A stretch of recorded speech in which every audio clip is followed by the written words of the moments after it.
what we wish to speak about today is the topic of self-worth.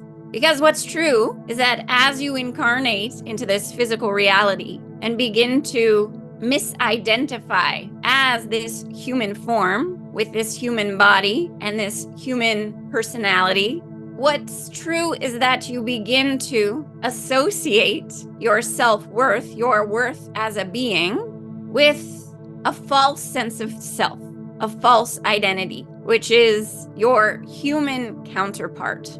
Now, your human counterpart is not at all your true identity. It is the vehicle, you could also say it is the avatar for your soul's expression, your true identity's expression.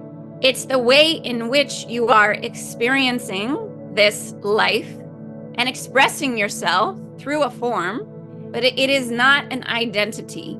And what's true is that most of the suffering that many are incurring in this moment on your planet is a case of mistaken identity. You think you are the human. And when you think you are the human, you think you are this physical aspect, then there's also this impulse to be constantly chasing in the external realm, whether that is achievements, possessions, opinions from other beings that make you feel better about your humanness. There's all of this chasing unfolding because on an unconscious level, that is what is needed to help support and create and uphold this false sense of who you are. Of course, it doesn't feel false in the moment. And the reason that is because you have spent perhaps all of your life or most of your life up until this point being told by others who you need to be.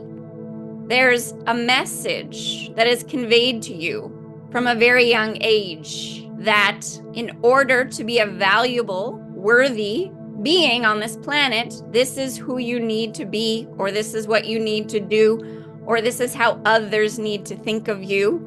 And so there's almost an obsession with maintaining all of those elements.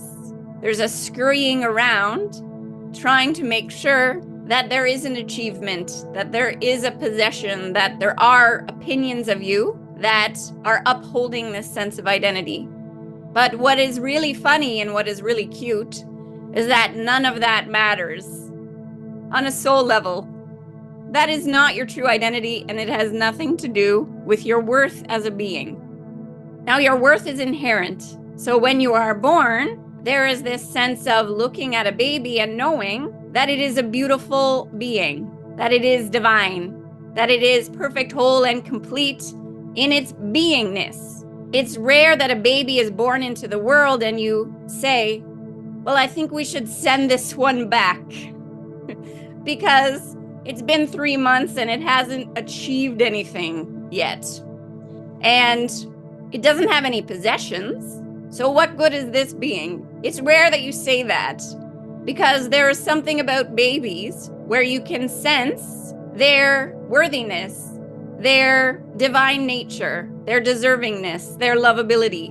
And so what's true is that we don't want you to hold any judgment or criticism towards yourself if you have held these mental constructs, these false beliefs within your being about who you need to be or what you need to achieve or what you need to look like in this realm in order to have worth. Because what's true is that sometimes when you uncover a mental construct that is false, the automatic reaction or response to that is that you bring more low frequency energy to it by criticizing yourself, by judging yourself, by being down in the dumps about it. I wish I had known better, or I should have known better. So we hope you understand that that does not solve the energetic imbalance of these low frequency thought forms. What you want to bring when you realize that you have been chasing something, the energy you want to bring is a sense of humor, a sense of joy, a sense of lightness. So going back to this message of worth, again, what's true is that the essence of who you are in your beingness, your true identity, is perfect, whole, and complete and infinitely worthy because of who you are as a being, as a creation of the divine. as a unique expression of source energy of the universe. So your worthiness, your value is innate.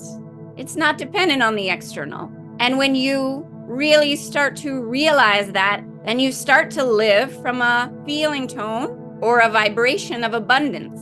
Abundance meaning you are enough. You are more than enough. You are overflowing with enoughness. So there's nothing to chase externally in order to prove your value, prove your lovability, in order to receive recognition. There's nothing to chase externally, and it all becomes quite hilarious that you did so in the past. Now, when you reach that place of energetic abundance within yourself, in regards to how you see yourself, in regards to your identity, then the creations that you seek to express in the external world will be more about fun, more about passion, and more about being of service to others. There is no need to create something externally in order to chase a feeling tone of value or worth. And so the feeling tone of the game of life starts to feel very different, rather than the heaviness, the drudgery that you usually feel when you are chasing something externally to prove your worth. You wake up in the morning and you start to feel excited because life becomes more about a creative expression of the soul energy that you are and a delivering of the gifts that you came here with to offer to others. And it all feels very fun and exciting. It doesn't feel heavy. It doesn't feel like you wake up and you wonder, how am I going to get through another day? Or how am I ever going to figure this out? Or when am I going to get there? Because you're already there. You're already enough. You're already worthy. You're already beautiful. You're already perfect on a soul level, a spiritual level. There's no need to prove yourself. There's no need to achieve anything. Instead, there's a impetus to create because you are a creator being. So you will create in your world, in your realm, because it's in your nature to create. Can you feel the difference between a creation that is seeking to prove something and a creation that is a pure expression of your beingness? Can you feel the energetic difference? Now, what's true is that the energy being sent out when you take one of those two paths has a very different vibration. And so what's also true is the results will be very different. So we hope that's making sense to you.